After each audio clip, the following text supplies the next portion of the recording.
After Tampa, my grandfather wanted to have his own factory, so they moved to Nicaragua, where unfortunately the factory was burned down, and Honduras, where the factory burned down again. So there has been a lot of trouble to get to where we are.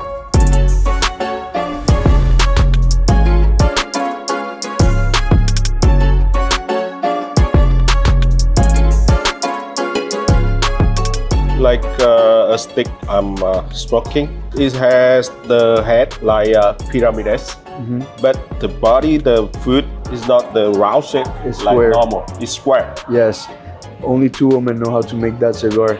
Only 2 women? And they're the ones that make it every day for 49 weeks of the year. Very particular, unique shape that we're proud of producing. Our boxes are very different. They're not traditional. For example, my dad loves using ribbon on the foot of the cigar. We have different colored ribbons for different cigars. The boxes, we love using colors. We have, for example, a box that's called the Rare Pink, and it's a pink box. A couple years back, you would never imagine seeing a pink box in the industry, but we like doing things differently. We like doing things the Fuente way.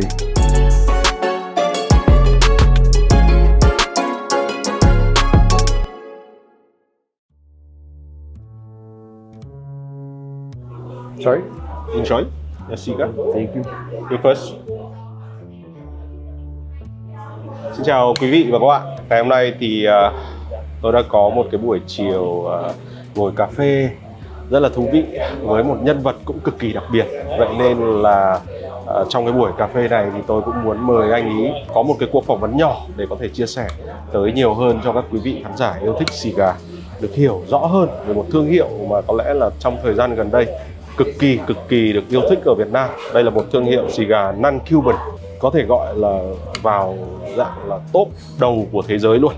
Đấy, Arturo Fuente, và ngồi ngay cạnh Hoàng Đức đây là anh Carlos Fuente, truyền nhân đời thứ 4 của nhà Fuente. Anh ấy là lần đầu tiên có mặt tại châu Á và cũng như là lần đầu tiên có mặt tại Việt Nam. Vậy nên là tôi đã bắt cóc anh ấy để chúng ta có một cái buổi trao đổi nhỏ nhỏ vào ngày hôm nay. Very nice to meet you, Carlos. And in Vietnam, we know more about Cuban cigar first, but a few years ago, more people try to use the new non-Cuban cigar because I think it's about the quality, it's fit with the price, and the design is very nice. It looks more interesting than Cuban cigar box. That's why I want to talk with you about Fuente. I'm very happy to be here, of course. It's been fantastic. I have to say the reason I'm here is to visit a close friend and partner, Sami and Daria, who have been building the Fuente brand in Vietnam specifically. And they have the Habano Specialist Shop, where we are currently at in Hanoi, and they have the Casa del Habano. So they have been doing an incredible job building the brand, and we're very excited for the future because I believe Asia is going to be one of the largest markets for our cigars in maybe 5-10 years.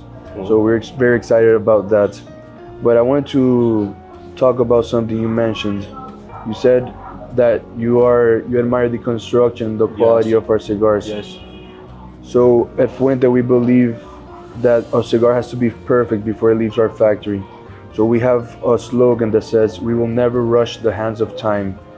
It means if a cigar is not ready for the market, it will not go to the market. And we strongly believe that. For us, it's not about how many cigars we can make or put out the market, but rather we want the best cigars in the market. And we hope Asia can enjoy. We really enjoy Fuente stick cigar in Vietnam. Thank you. But through back the history, absolutely. I want to know more about the history of Fuente branch. Can you tell me more about that? Absolutely. So my great-grandfather, I'm the 4th generation of Arturo Fuente cigars. My great-grandfather was from Cuba. When he was very young, he immigrated to Key West in searching to start a business, a tobacco business. And in 1912, in Tampa, Florida, he began Arturo Fuente cigars. So it was a lot of trouble to get to where we are, but for example, after Tampa, my grandfather wanted to have his own factory, so they moved to Nicaragua, where unfortunately the factory was burned down, and Honduras, where the factory burned down again. So there has been a lot of trouble to get to where we are, but persistence and determination led us here. So currently we're in the Dominican Republic, where we manufacture the cigars, and we moved there in 1980, so 44 years. 44 years. We've been in the Dominican Republic. Something that made the Arturo Fuente brand stand out was in 1995 with the Opus X. So the Opus X is my father's baby because it's a project that was started in the Dominican Republic. It was said that it was impossible to grow wrapper in the Dominican Republic. But my father thought, why if in Cuba that's a boat away they can grow wrapper, why can't the Dominican Republic? So he decided to keep trying until he created the first ever Dominican Puro, which is the Opus X, which is what I'm smoking right now. Yeah. So there's a lot of history, more than 100 years of history, but the important thing is the future and what's to come. Yeah. So the mainly market is for US, right? That's correct. But how about now? How many market you export your cigar? The idea is to be in all the countries in the world.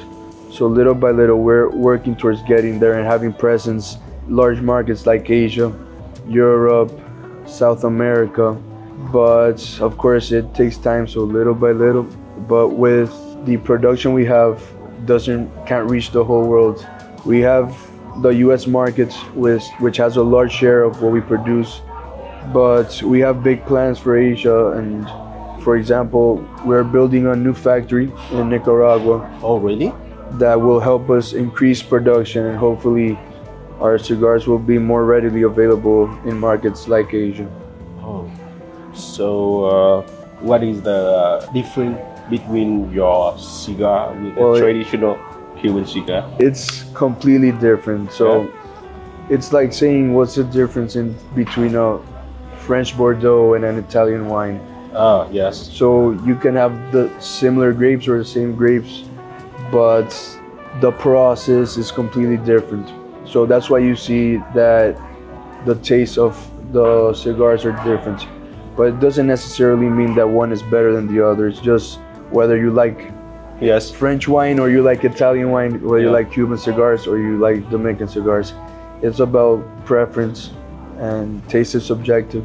Yeah, because normally I just think that the different on taste of a cigar come from the weather, the soil. Absolutely. From Cuba is different with the non-Cuba country.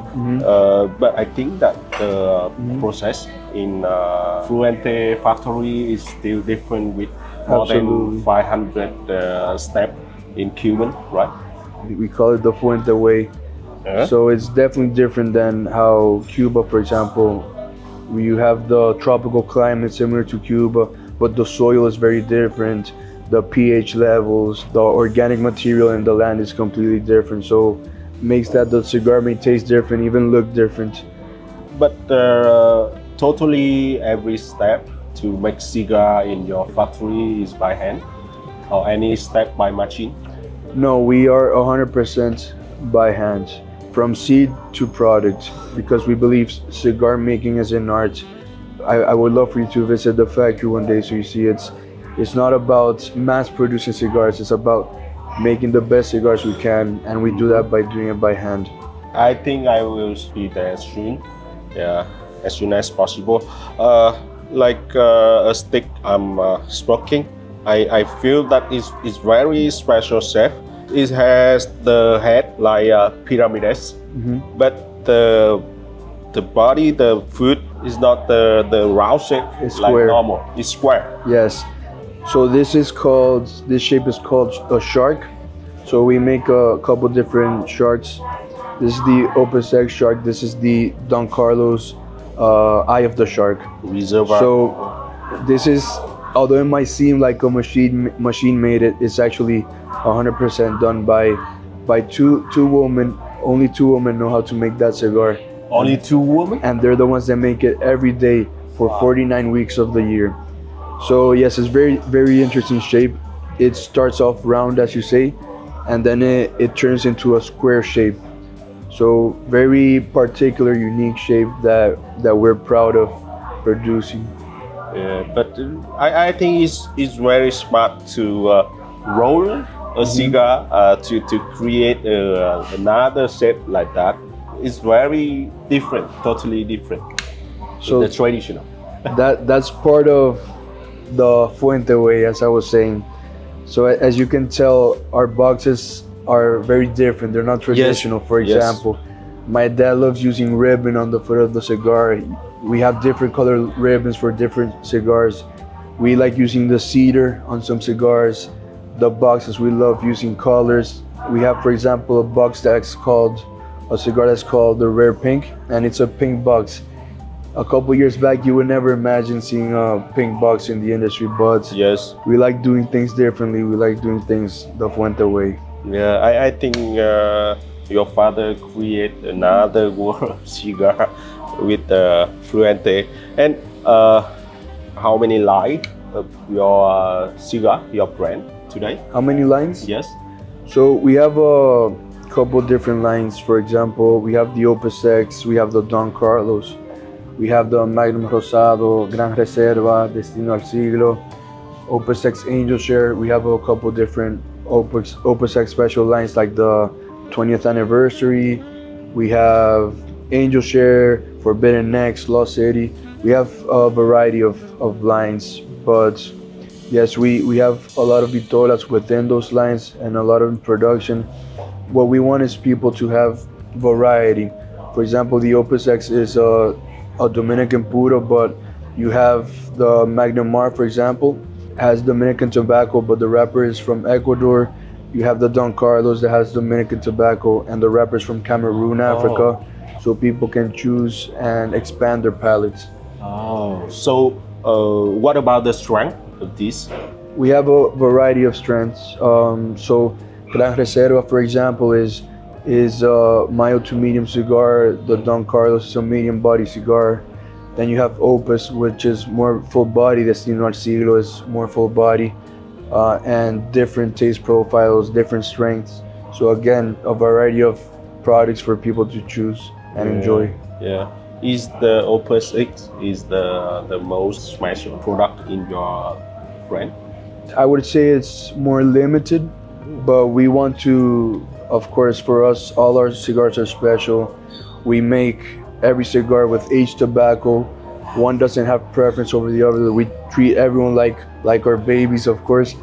Opus has older tobacco, and that's why it's more limited, because it takes more time to release in the market. But still, we age our cigars and we age our tobacco. We have cigars that are aged 5 years, cigars that are aged 7, 10, 12, even 15 years. So for us, we will never rush the hands of time. When the cigar is ready is when we release it. But yeah, it depends on which line, but they're all special to us. And for example, the Don Carlos is my grandfather's personal blend. Yeah, right. And then you have the Opus X, which was my father's personal blend. So very special cigars to us. What is your blend? So I don't have one yet, but I am learning to hopefully soon one day come out with my personal blend. How many years you have to learn about cigar and try to create another line? So I've been in the industry since I was a kid. I was visiting the factory, watching my dad making cigars, trying blends. I would visit the farm and see the process of growing tobacco since I was little. But officially, so I graduated school in university in December of 2022, and in February of 2023 I officially joined the company, really to start learning more and in deep the whole process of our cigars. So for example, I spent 6 months learning to sort wrapper, sort tobacco. Wow. I spent 6 months in production learning how to roll cigars, different types of cigars. I've been spending time on the farm as well to learn the agriculture and the agronomy of the process. So yes, I'm trying to do everything, but little by little, so from start to finish. It's need time. Absolutely. Yeah. It's need time. Absolutely. So what is your expectation for Vietnamese market? So I love the Vietnamese market, and I really appreciate and love what Daria and Sami are doing, our distributors here in Vietnam. I think in 5-10 years, this market is going to be huge, and it's a market we want to focus on and really help build the brand here, so people know the brand, know the product, and we just want them to enjoy it as we do. But I definitely have big expectations for this market. I think it's going to be a huge market for us. Yeah, I hope so. I really hope that after this video, more Vietnamese customer will know about your brand. They will try. I think so, because in here in my country, people love something new. They always want to try something new, something better, something different.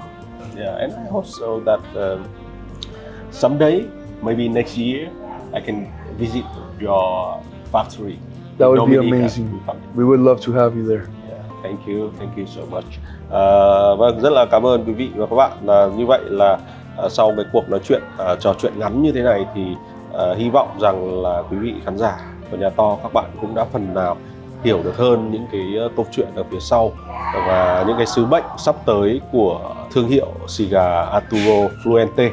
Và với cá nhân Hoàng Đức thì đây là một trong những cái thương hiệu cigar non-Cuban mà xứng đáng nhất để chúng ta thưởng thức và trải nghiệm ngay từ những lúc mà các bạn muốn thưởng thức một cái hương vị nào đấy mà nó khác với những điếu cigar Cuba mà chúng ta có thể đã từng thưởng thức trước kia. Hy vọng rằng là các bạn có thể để lại những cái comment ở phía dưới để có lẽ là sang năm tới khi mà tôi sắp xếp được thời gian để sang cái nhà máy, cái factory của nhà Arturo Fuente thì có thể sẽ giải đáp được nhiều những cái câu hỏi thắc mắc hơn của quý vị khán giả Nhà To. Xin chân thành cảm ơn và hẹn gặp lại quý vị và các bạn trong những video clip tiếp theo. Thank you, Carlos. Thank you. Thank you. Bye bye. Thank you.